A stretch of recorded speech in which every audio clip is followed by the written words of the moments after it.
नमस्कार दोस्तों, मैं सीमा सागर ऑफिशियल आप सबके लिए दुदुरिया पूजा में कही जाने वाली औसान माता की कहानी लेकर आई हूँ।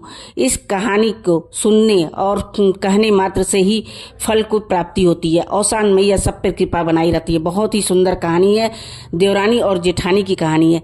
आप लोग सुनिएगा और लाइक एवं सब्सक्राइब एवं शेयर जरूर से करिएगा। जय माता दी। आइए सुनते हैं। यह कहानी एक अमीर जेठानी और गरीब देवरानी की है। दोनों एक साथ रहती थी। देवरानी बहुत गरीब थी, उसको खाने को नहीं होता। एक दिन वह परेशान होकर अपनी जेठानी के पास जाती है और कहती है कि दीदी, मेरे पास गरीबी से मैं अपने बच्चों का पेट नहीं भर पा रही हूँ, मेरे लिए कोई काम ढूंढ दो। जेठानी ने कहा, मैं तुम्हारे लिए काम कहाँ से ढूंढ लूं, तुम मेरे ही घर आकर काम कर लिया करो। देवरानी ने कहा, ठीक है दीदी, मैं कल से आऊंगी। कल से दूसरे दिन वह देवरानी उसके घर जाकर उसका सारा काम करती, पूरे दिन काम करती। जब वह घर जाने लगती तो जेठानी उसका बचा खुचा जितना खाना रहता था सब बटोर कर देवरानी को दे देती थी। देवरानी अपने ले जाकर अपने बच्चों को देती। बच्चे बड़े प्रेम से खाते कि बड़ी मम्मी ने दिया है। वह गरीब होने के कारण सब बड़ी खुश रहते थे खाने, क्योंकि उसका पहले से ही पेट नहीं भर पा रहा था, तो खाना मिलने से वह खुश थे। एक दिन जेठानी के मन में आया, चलो औसान मैया का पूजा कर लेते हैं।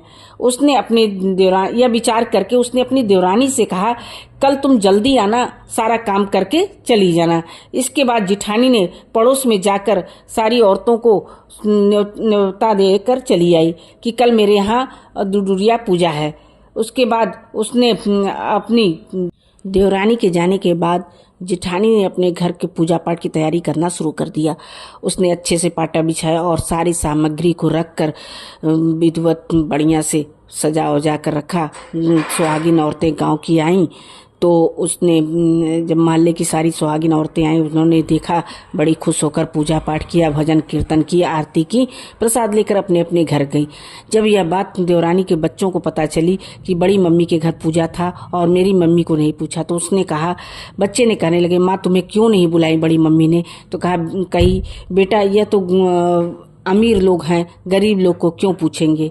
यह कहकर वह चुप हो गई। जिद मचाने लगे, माँ तुम भी यह पूजा करो, तुम भी यह करो। लेकिन उसने कहा, नहीं, मैं कैसे कर सकती हूँ, मेरे पास तो कोई सामान नहीं है। लेकिन फिर भी बच्चे जिद मचाने लगे।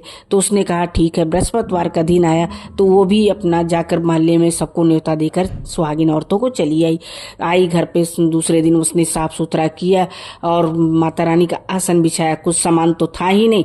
उसने गौर गणेश बनाया और पाटे पर रखा और दौरी से ढक दिया। जब औरतें आई, सुहागिन औरतें जब घर में आई तो वह रसोई में कही, दीदी मैं रसोई में जा रही हूँ और आप लोग देख लीजिए। जब वहाँ पे औरतें अपना वो दौरी से खोली तो देखी, यार यहाँ तो पूजा पाठ का बहुत बढ़िया बढ़िया सामान रखा हुआ था, फल फूल मीठा सारा रखा हुआ था। तो उसने पूजा पाठ का सामान सब रखा हुआ था। उसने उधर देवरानी के मन में ये था कि मैंने तो कोई सामान रखा ही नहीं, कैसे पूजा होगा? तब जब वो आई बाहर निकल कर देखी, अरे ये तो चमत्कार हो गया। यहाँ तो माता रानी ने सारे पूजे पाठ के सारा सामान, ये तो बहुत बड़ा चमत्कार हो गया। गांव की औरतें भी बहुत खुश हुई सब में इतना व्यवस्था देखकर।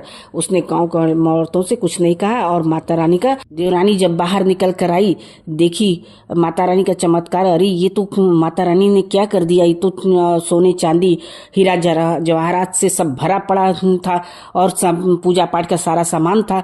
सुहागिन औरतों ने वहां बैठकर पूजा पाठ किया और माता रानी का आवाहन करके आरती और भजन कीर्तन करके प्रसाद लेकर अपने घर चली गई। माता रानी का यह चमत्कार देखकर देवरानी भी दंग रह गई और मन में ही माता रानी की पूजा पाठ करती रही, उनका ध्यान करने लगी। जब औरतें जाने लगी तो उन्होंने आपस में सब बात कर रही थी, देवरानी ने तो जेठानी से भी अच्छा काम किया है, बहुत अच्छा तैयारी की थी, बहुत अच्छा से पूजा हुआ। जब यह बात जेठानी को पता चली तो उसने देवरानी को बुलाया और पूछा, अरे तुमने कैसे पूजा पाठ किया? मेरे घर से सामान चुरा कर तुम ले गई और अपना पूजा पाठ की हो। तो देवरानी बोलने लगी, नहीं दीदी, ऐसी कोई बात नहीं है, मैं आपके घर से कोई सामान नहीं लेके गई। यह तो मैं भी देखकर दंग रह गई कि माता रानी का कैसे इतना बड़ा चमत्कार हुआ। माता रानी औसान मैया बहुत ही चमत्कारी देवी हैं, वह सब पर कृपा बरसाती हैं। जेठानी बोली चलो तुम्हारे ऊपर कृपा बरसाती हैं तो चलो हम भी देखें। उसने भी लालच में आकर फिर से औसान मैया का पूजा रखा। जिस दिन पूजा रखा सुहागिन औरतों को बुलाई, अपना देवरानी जैसे की थी वैसे ही करना शुरू कर दी। उसने कोई सामान मंगाई न कुछ, वैसे ही गौर गणेश बना के पाटे पे रख के ढाक दी टोकरी से। जब सुहागिन औरतें आई पूजा पाठ करने के लिए, उसने भी कहा ना आप लोग पूजा देखिए, मैं रसोई से आ रही हूँ। जब सुहागिन औरतें वहाँ बैठी पूजा पाठ के समय पास, तो जब टोकरी हटाई तो देखी अरे वहाँ तो बड़े बड़े बिच्छू जानवर, सांप गुजर और गंदगी फैली हुई थी। औरतें सब भड़क गई, बोली कि अरे तुमने ये क्या किया, हम लोग सुबह से भूखे प्यासे यहाँ पूजा करने के लिए आए हैं और तुमने यह काम किया। गाली गलौज देते हुए निकल गई। फिर तो जेठानी देवरानी को बुलाई, बोली कि तुम तो तुम्हारे यहाँ तो माता रानी ने सोना चांदी की बरसात कर दी, मेरे यहाँ ये सब कैसे हुआ, मैं भी तो ऐसे ही की थी।